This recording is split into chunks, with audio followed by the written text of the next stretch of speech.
we are just scratching the surface on what's possible. Like last year, we had 175,000 people seen and served through neighbors, caring for their neighbors. And our goal is to achieve 1 million people seen and served by their neighbors in a single year. Welcome to the Going Big podcast. I'm your host, Kevin Gentry, and this is the place where we celebrate bold moves and big ideas. Each week, I sit down with inspiring leaders, entrepreneurs, and change makers who are making a significant impact in their careers and in their communities. Whether you're looking to level up your leadership, pursue your passion, or just get inspired to take your next big leap, this is where those stories come to life. Now, if you're listening on iTunes, YouTube, or anywhere else you tune into podcasts, be sure to hit that subscribe button so you'll never miss an episode. Now, let's dive in to what it means to truly go big. Well, welcome back to another episode of the Going Big podcast. I'm your host, Kevin Gentry, and my guest today is Adrien Lewis, who is the founder and CEO of CarePortal, which is a massive movement in the country today, which is helping real concerned, checked out child welfare situations in a way that is connecting people and to help in a way that I think you're going to find is just very inspiring, and hopefully will even inspire you to become engaged in this movement. This began as just a bit of a mission by Adrien and his wife, Cynthia. And as I say, it has turned into a movement where today more than 6,000 faith communities and more than 1,500 different agencies are combining to help over 600,000 people across the United States, really in a way that is just directly affecting families and in ways that we've just never seen before. So this is an ultimate going big story. I think you're going to see that played out. Adrien, it's a real pleasure to have you on today's episode. Thanks for joining us. I appreciate it, Kevin. Thank you so much for the invite, brother. Well, here's the first question. When you started this, did you have a vision for it becoming as big as it is today? No is the short answer, right? The more detail here is the beginning of this with my wife, as you mentioned, was really about us living into a personal, individual purpose for ourselves, a purpose to care for the most vulnerable in a way that we hadn't in the past. We had a pretty life-changing experience on our journey together that led to this. And that's what it started as, just a personal thing. And then my wife did something crazy. In October of 2008, she prayed that we would have a God-sized ministry to the orphan. And that has changed everything. Well, tell us more about that. I'm thinking, was there a mission and then it grew into this much bigger vision, or did this originate in prayer? Tell us more about how you and Cynthia came to this sense of where you saw a need and you wanted to act through the gifts that you've been given. Yeah, we went on a mission trip. First time I'd ever done something like this in 2007, January 2007, and we went to Haiti. This trip was intended for us to just really love on the kids who were there. I mean, some of your listeners, I'm sure, have been to this country or been to other countries like it, where you're seeing and experiencing things that are just so different than what we have here. And when I mean different, I don't mean just the abject poverty, because that was real. That was the most intense poverty I've ever been part of. I mean, people everywhere with nothing. No safety, not having the basic things that you and I take for granted, none of that. That is different.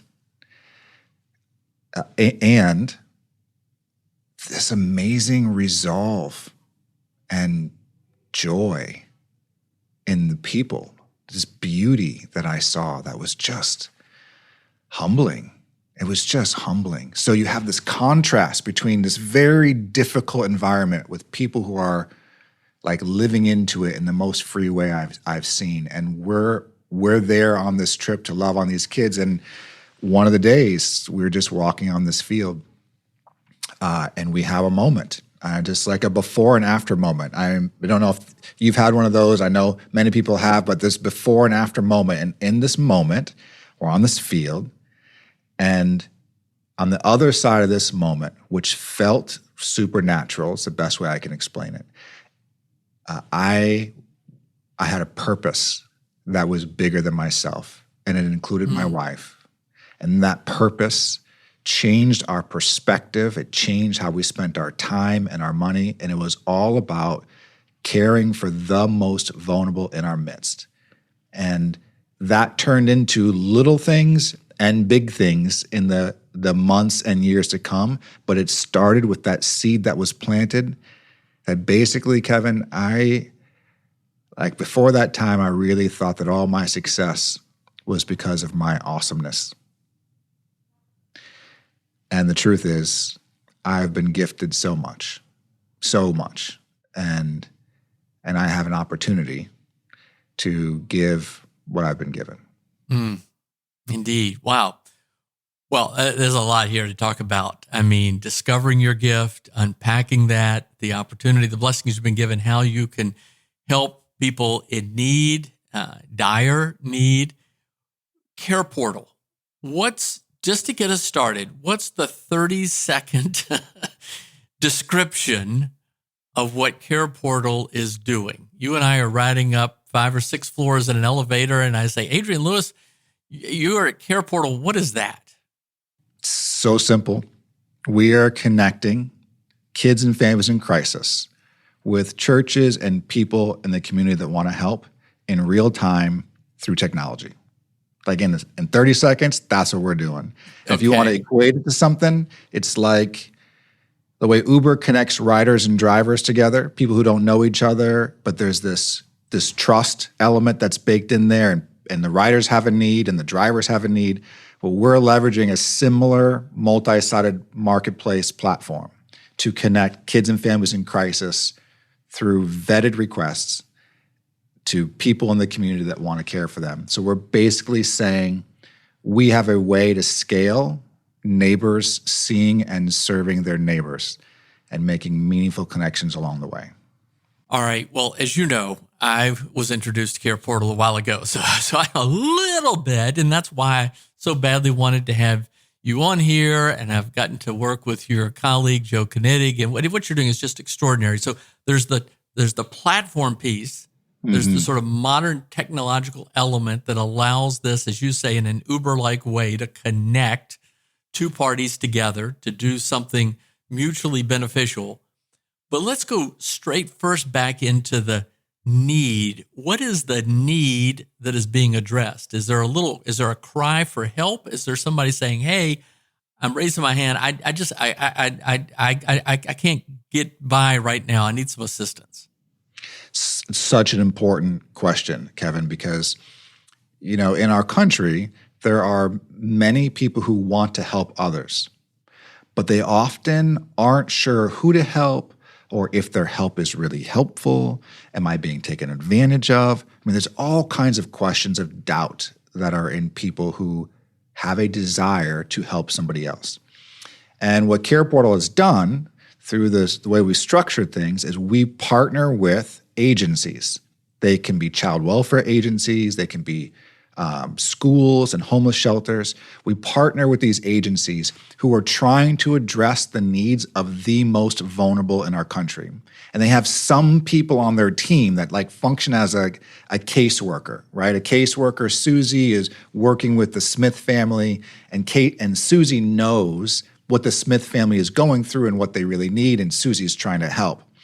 And when Susie meets the Smith family and is talking to them and finds out, as an example, that they're trying to keep their kids from going into foster care, and they need some things like some beds or some bills paid, anything like that, Susie is able to advocate on their behalf as part of her job to put that request into the CarePortal platform so that this network of churches and businesses and people who care all in proximity, they can see that in real time and they can say, oh, that one moves me, I'm going to help.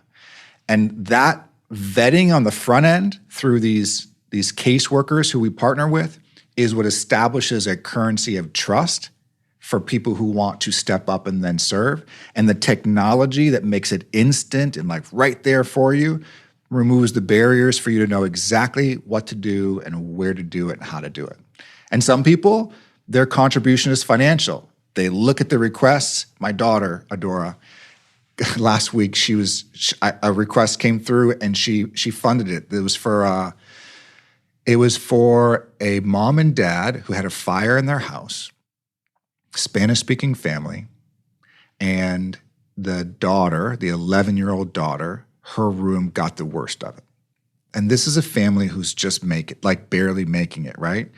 And the caseworker who's working with them put the request into the platform, and my daughter sees it, and she resonates with this 11-year-old girl and the things that the girl needs, and she's like, I'm going to fund that. And so she does through the technology. She pays for the things.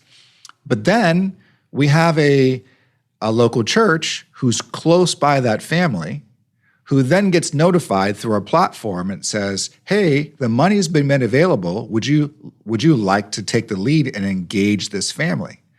And so then a local church does. They step up and they engage the family with the caseworker. And ultimately, this family not only gets the things that the daughter needs, which are simple.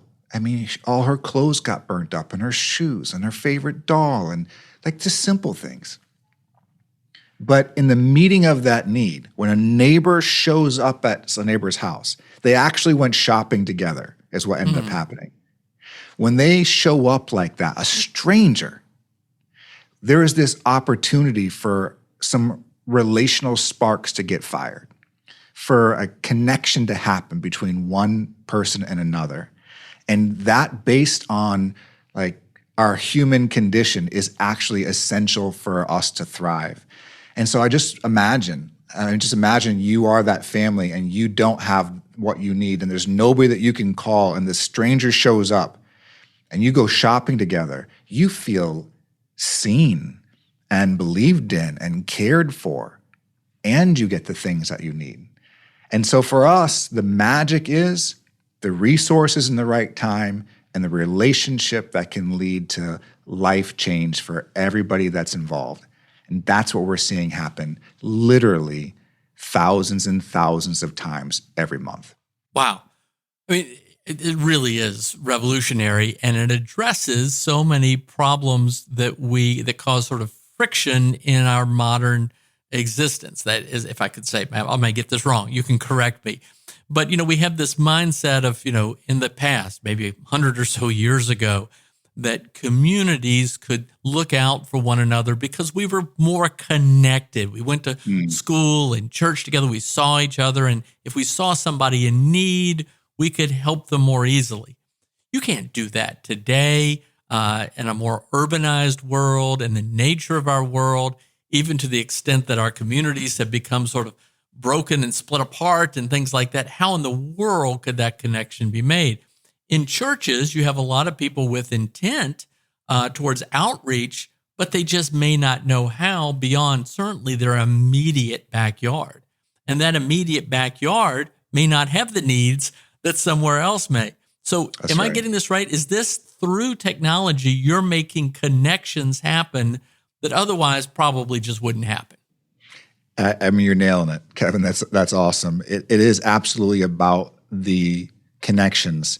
It's about making things that are invisible very visible and plain. I'll even go back to the Uber example. You have no idea who's driving around the city who needs to make some money and has a car, can give you a ride, but the platform is allowing you to make that connection. And that's all good.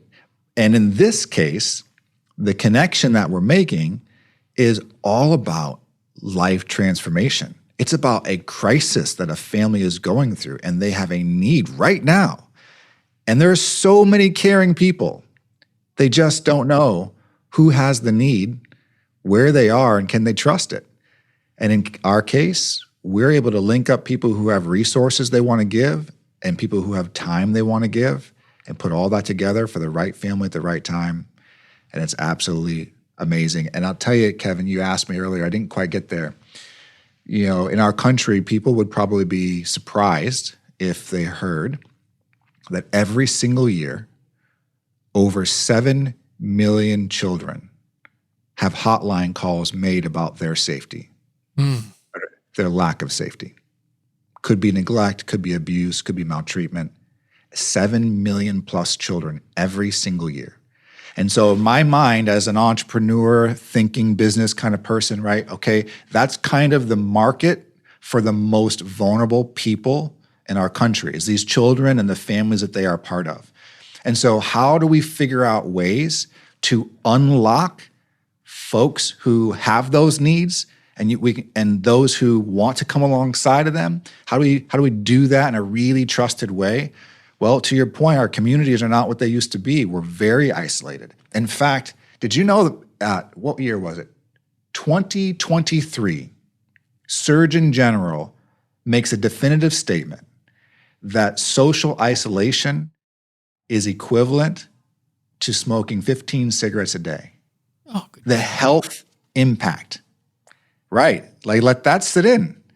And if you think about the people who are most vulnerable in our country, the social isolation for them, particularly in times of need, is even worse. I mean, and so for us, man, we fit in this really sweet spot where we don't actually do the serving. We just connect the people who have a need with those who want to meet it, and we do it in a trusted way.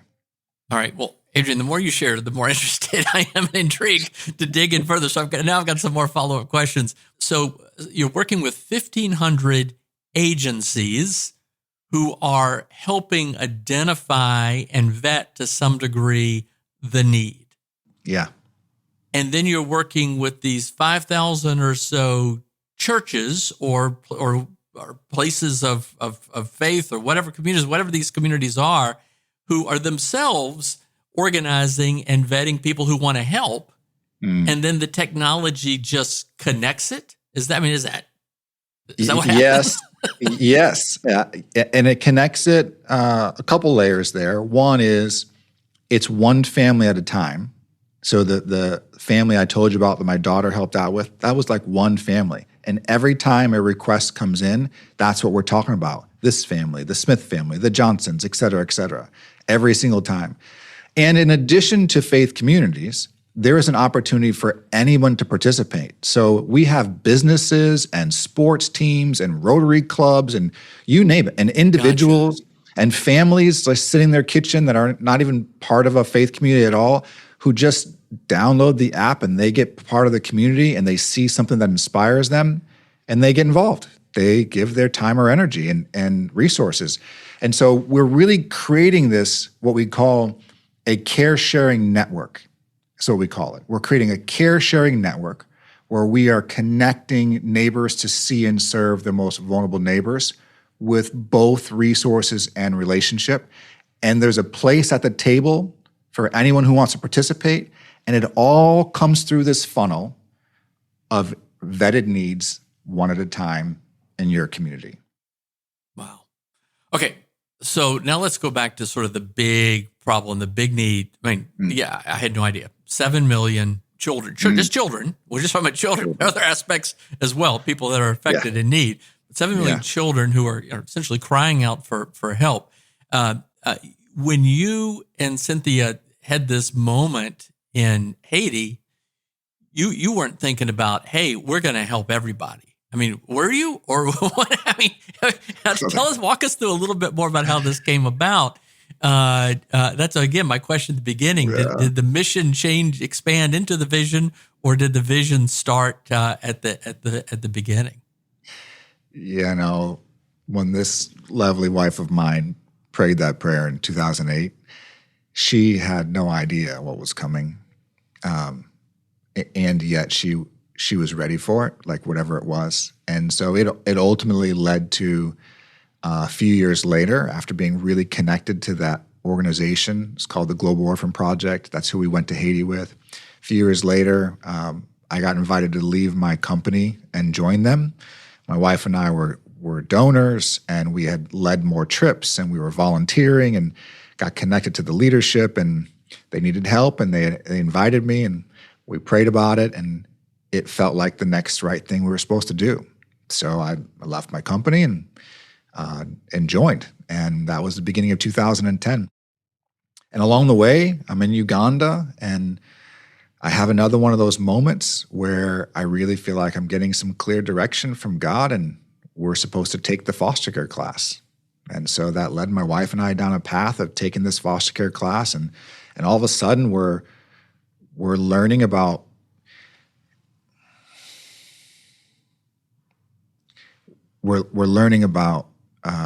the kids in our zip code, and we're learning about the very, very difficult things that they're dealing with. Things I can't even speak to. Right. This just because I think this is so important for everybody listening to understand so many aspects of this. So ultimately, either they can find their own path to getting involved in CarePortal, perhaps, or applying their gifts in the manner that you and Cynthia have to help improve the lives of others. So you said you were in your business, your career. You stepped away from that to do what you all are doing. Tell us a little bit about that, because that's no easy thing. You had to step out in faith to some degree. I mean, there had to be a fear factor attached to that. Yeah, I there was, for sure. I'm not going to lie. We had a very comfortable life. It was very, very comfortable. My company was doing fantastic. There was all the things that you hope for are happening. And so it was at the time a really big decision to change. And people asked me, well, why did you do that? Why would you leave comfort and safety and security and all the things that you know? And why would you do that? And I think the answer is really simple. I had a conviction. My wife and I together had a conviction. We knew we were supposed to do this. And for those who are familiar with the Bible says it's better to give than receive. And, I don't look back on what I gave up as a loss. I look at what I've gained by being faithful to follow what I believe my conviction was. And all that has happened in me and in my family is so significant, not to mention what's happened through our family. And so for people who are, in a spot in their life right now where they're wrestling with, should I do something that feels scary, or do you have a conviction? You don't have to have clarity on how it all works out. I certainly didn't know how it all was going to work out, but I knew I was supposed to. And brother, that cuts to the core of human existence. Like, we're made for purpose. Find that thing. Indeed. Well, Adrien, I think, as you know, I just had an episode with Arthur Brooks where he talks about, how to find meaning and purpose today in a life where there just seems to be less meaning and purpose. And he talks a lot about the role of faith in this. And so that you would follow your calling, pursue your calling. And even Arthur Brooks talks about there has to be an element of fear in order to keep you motivated. You talk about it as a calling, but my understanding is that you did not come to your Christian faith until later in your life. So if you would, tell us just a little bit about your journey, and then how ultimately, presumably, your faith really did pull you away from the creature comforts of a professional life to go in search of something that would really help touch the lives of others. Yeah. Yeah, I want to be careful here because, my path was my path. And not everyone is going to have a path that requires them to leave their company and join a nonprofit. Some will, some probably more than do, but not everybody. The path is before you for you, So be encouraged by it, whatever it is. And for me, the path towards all I'm doing now really turned a corner when my daughter was born, when I was 27. This is my first child, and I'm a very transparent guy, Kevin, so I'm going to just be transparent. It's my first child, yeah, and I am, I remember being at the hospital, and I remember looking at this like sweet, pure, perfect little thing, this little human. And I grew up in a family where the pride gene, particularly in the men, was really strong. Like, it was really strong. And it shaped my thinking that I was better than other people. I hate saying those words because it stings, but I really thought that way. I really looked at other people and thought, I'm better than them because, and this is how.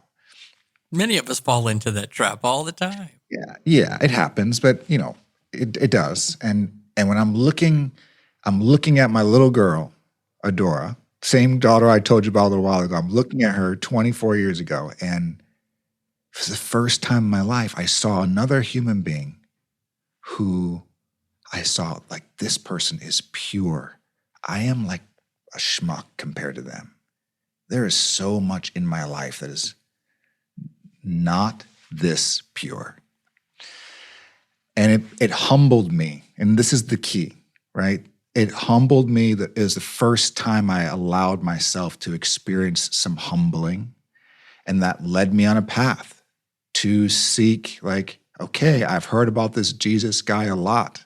And what's this all about? Because I thought it was for you messed up people, but actually, I'm one of those messed up people. And the humbling was the doorway to actually know I need a savior myself. Like, I need one. And Jesus is it. And that happened when I was 27 years old.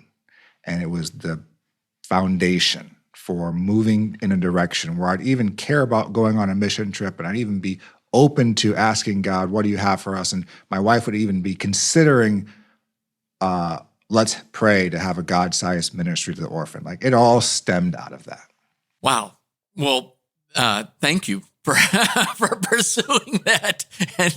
And the Lord works in mysterious ways. Yes, and so we That's are right. grateful that it turned out the way it did.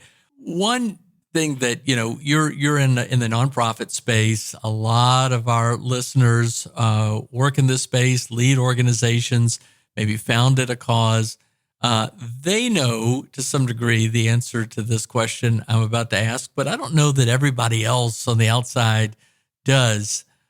Was it smooth sailing? I mean, from the idea to where you are today, was it just a straight line to the top? Let's see. That's a hard no. Tell us no. about a couple of the hard no's. Hard no. So I joined the Global Orphan Project, and everything we did was international at the time, in Haiti and Africa and India and Asia and so on. We were trying to help local churches in those communities care for their most vulnerable kids where they were. And that's all we did. And then I'm on this path where I'm becoming a foster parent. And so it started to open our eyes to, well, there's a need here in our own backyard. And there's nothing wrong with us serving across the world, but we shouldn't fly over the kids in our own backyard, the ones in our own zip code. And so we began down this path, and it was just natural because my wife and I were foster parents. And so I was leading that effort. It wasn't an intentional thing. It just happened. And as we're going down this path, we're starting to learn that, man, the most vulnerable kids are in and around the foster care system. And so we're going to try to move people to care for those kids. And it's a hard thing, Kevin, to bring kids into your home that are not yours. I'm not going to sugarcoat it. Some of the things I've experienced are the hardest things beyond what I could have imagined. And people are afraid of that. And then we got to learning some more, like, well, what other things are happening here in this space? And so we interviewed and met with lots of people from child welfare, and they helped us understand, gosh, if you can prevent kids from going into foster care or get them home faster because you can remove barriers, well, that will be fantastic. We have those needs. Not everybody has to foster or adopt to make a difference. And so we started going down this path of exploring that. And again, I have one of these moments. I'm reading this document. It's like a summary of where we've been for 2 years trying to learn. And it comes in a vision, this idea of using technology to connect kids and families in crisis with people who want to help close by.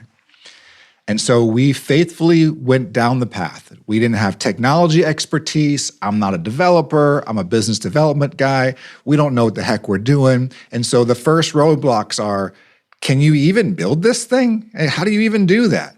And we fumble our way forward with a conviction that we're supposed to do this. And doors start opening, and we open a door in Texas. We do some MVP kind of work. And the next thing you know, this thing is taking off. And brother, we made a hot mess because it just took off.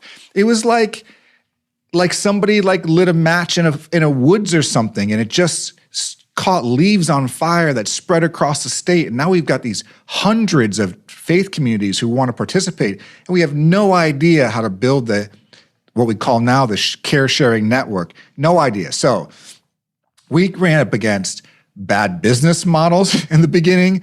We ran up against clunky technology in the beginning. We ran up against other ministries who were like, you're stepping on our territory. There was what you call competition. There's all kinds of hot messes. And oh, by the way, we're a nonprofit, and we got to figure out how to pay for all this. It was challenge after challenge after challenge after challenge to get here.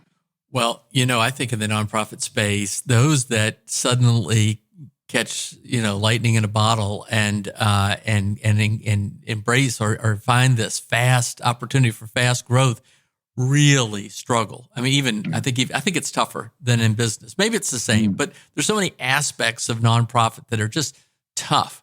So, Adrien, what advice would you give now with all your battle scars to those listening about how they might do things any differently than you did, or what lessons to take away from you did? Do you just embrace change? Yeah. Do you just lean into it and run into it? Yeah. So this goes back to that key word of humility.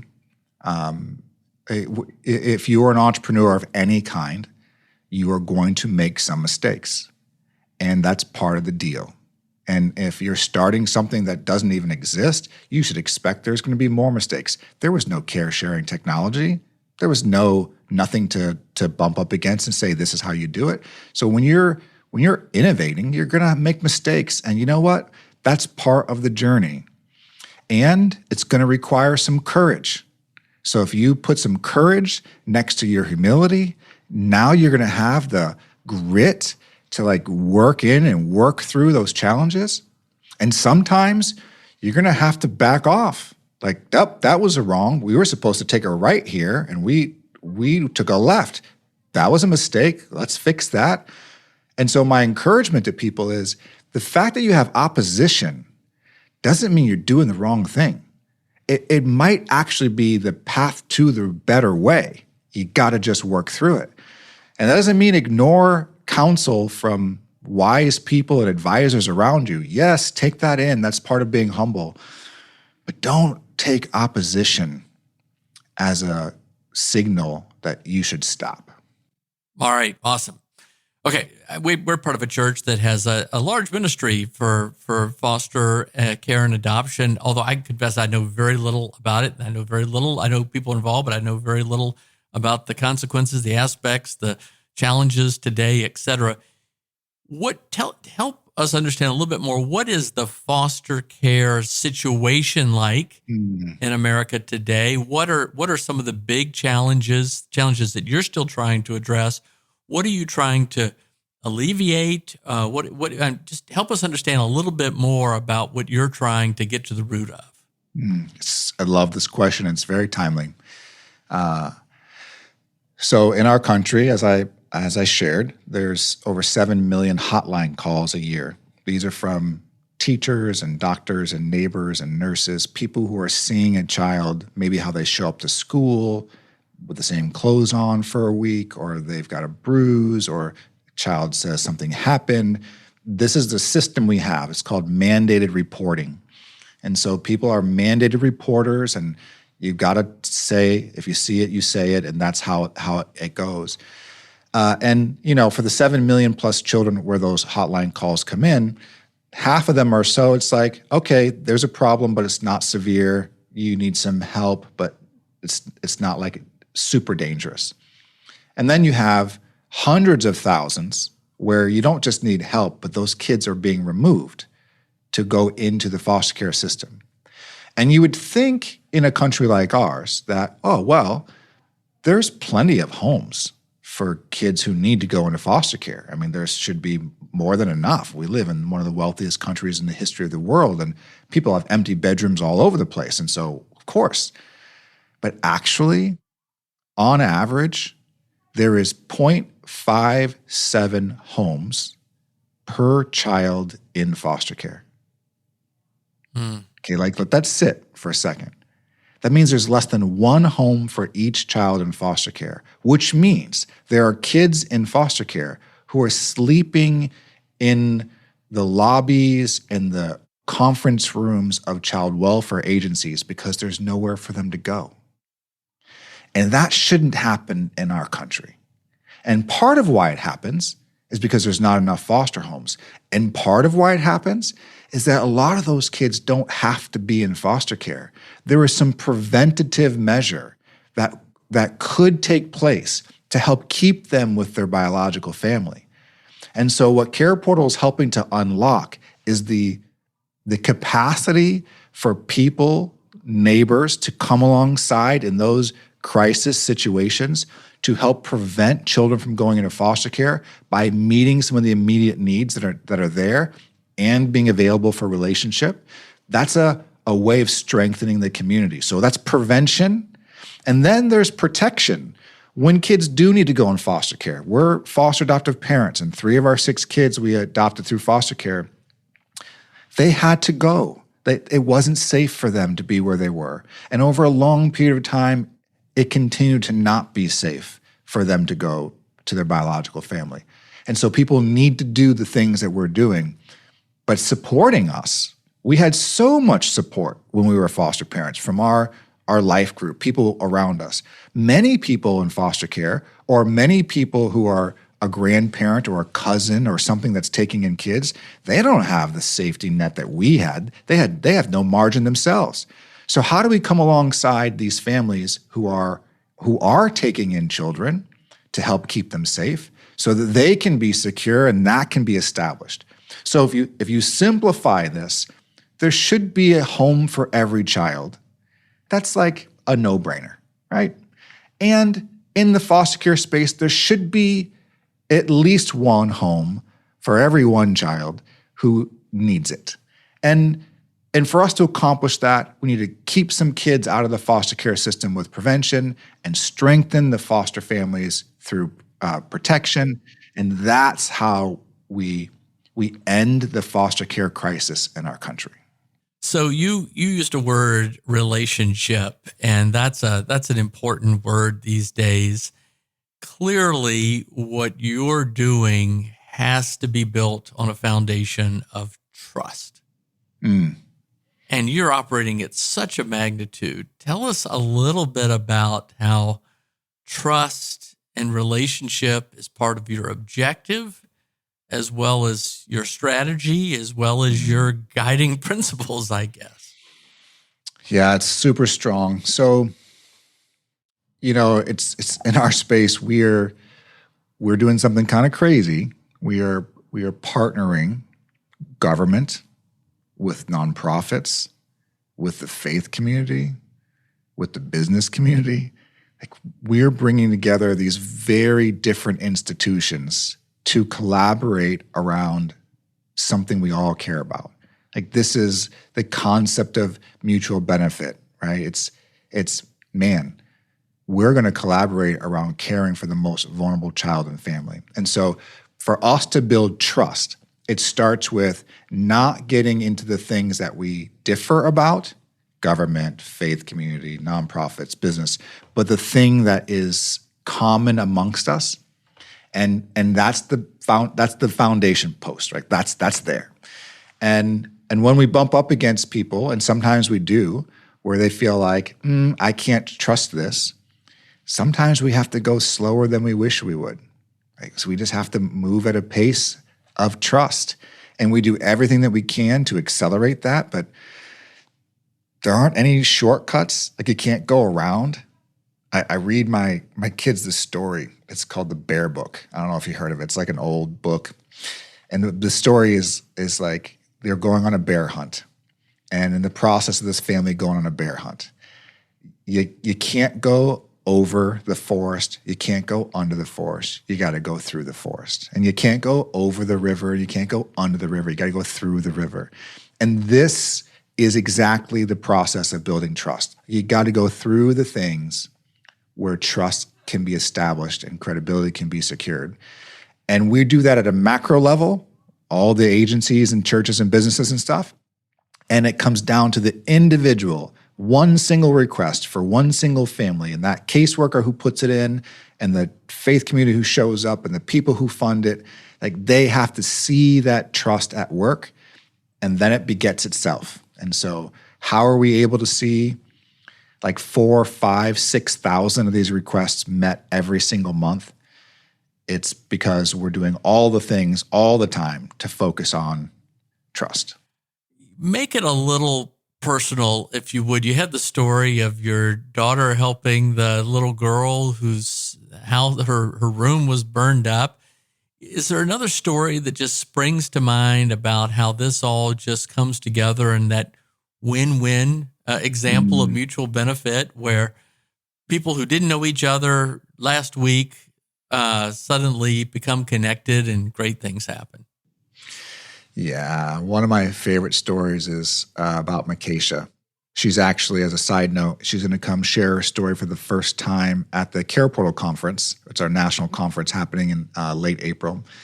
And she'll share it for the first time. But, 6 or 8 years ago, she was in foster care. She's 17 years old and about to age out. And she was pregnant. And, she was about to be on her own at 18. Like, age out of the system. Do this yourself. And she had nothing. I mean, no family, no Thanksgiving plans, no money. And she did have a caseworker, though. And so the caseworker had, the CarePortal app on her phone, and she knows that Micaiah needs a crib to keep her baby safe. Simple. So the caseworker goes to the platform and she says, I need a crib for a 17-year-old aging out of foster care to keep her baby safe. If there's anything you can do to help, please do. And submit. And then instantly, that community, boom, it goes out to churches and businesses and individuals. And this one family, the Denbo family, they see it and they're like, we feel inspired. This is our zip code. We want to help this girl. We can get a crib. Respond. Yes, I can help. The caseworker gets Micaiah's permission. They get connected. The Denbos show up at Micaiah's house. They're putting the crib together. They're asking Micaiah how she is, about her story, what her baby's name's going to be. They just started being friendly with her.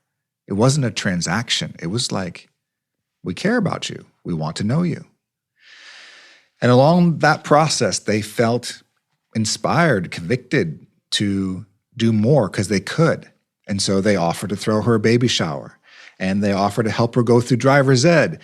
And they just started doing stuff with someone that you care about. Like, they started caring about her like she was family. And not only did Micaiah's baby not go into foster care, but she's a great mom. And she ended up getting into ministry herself to come alongside kids aging out of the foster care system just like her. And when she's got a problem, she's talking to Renee Denbo. She has a friend now, 8 years later, that they're still in life together. And all that started with a crib because somebody had a need and somebody said, I can do it. And they didn't stop at the transaction. They both allowed that meaningful connection to take place. And that relational experience, it left a lasting impact on both of their lives. Not just Makesha, but Renee as well. It's beautiful. That is a beautiful, outstanding story. Adrien, thank you. For those of us who are now getting inspired by this kind of stuff, what can we do if we want to become more involved with CarePortal? Maybe we want to get our church connected or our business. Maybe we want to get personally involved. Maybe we even want to personally support what you're doing. What can we do? All of those things are possible. The simplest thing to do is download the CarePortal app. Just start there. Download the app. Look for needs that are in your community. You can fund one if you're inspired to. If you want to get your church involved, the app will help get you there. You can go to the website too. Everything that you need to understand CarePortal is in the app and on the website, careportal.org. But if you're saying, is there a need for me? Absolutely. We are just scratching the surface on what's possible. Like last year, we had 175,000 people seen and served through neighbors, caring for their neighbors, like I just described. And our goal is to achieve 1 million people seen and served by their neighbors in a single year. We're trying to 5x where we are now to where we're going, more than that. And why does that matter? Well, not because we're a business trying to make more profit. We're a nonprofit. Nobody's getting rich here. It matters because the need is so significant. Those 7 million plus children are like the most critical to help. And so if you're wondering, is there an opportunity for you to be a giver? Absolutely. A church leader? Absolutely. An individual who's going to meet a need once a month or two? Absolutely. There's a place. Adrien, we're so grateful that you and Cynthia took that mission trip to Haiti, that you stepped away from your business in faith, that you have courageously, you'll have led this, what you're doing. It's mind-boggling, and really, hats off to you. So close us out, if you would, for anyone listening around the world, just based on your own journey, what encouragement, perhaps specifically, and different suggestions, recommendations, but what encouragement would you give to us to think about how to live this sort of life of purpose and meaning that you're now pursuing? It's okay to be scared, but do it anyway. You won't regret it, I promise. And if you can hold on to that it's okay to be scared, do it anyway, you won't regret it, then that's what the true essence of being a human is really all about. I wouldn't trade it for the world. Well, again, Adrien Lewis, we are so grateful that you decided to step out in faith, and look forward to being inspired by you and being led by you and following you for a long time to come. Thanks for what you're doing. Thank you so much, brother. And thanks for joining us today on the Going Big podcast. We're going to keep watching you go big. Thanks for tuning in to the Going Big podcast. I hope today's conversation left you feeling energized and ready to tackle your biggest goals. Don't forget to subscribe and leave us a review on iTunes, YouTube, or wherever you listen to podcasts. It really helps spread the word, and it gets these inspiring stories out to more people. You can also find more content, resources, and updates at our website, goingbigpodcast.com. Remember, the only limits are the ones you don't challenge, the limits that you impose on yourself. Keep pushing, keep growing, and above all, keep going big. See you next time on the Going Big podcast.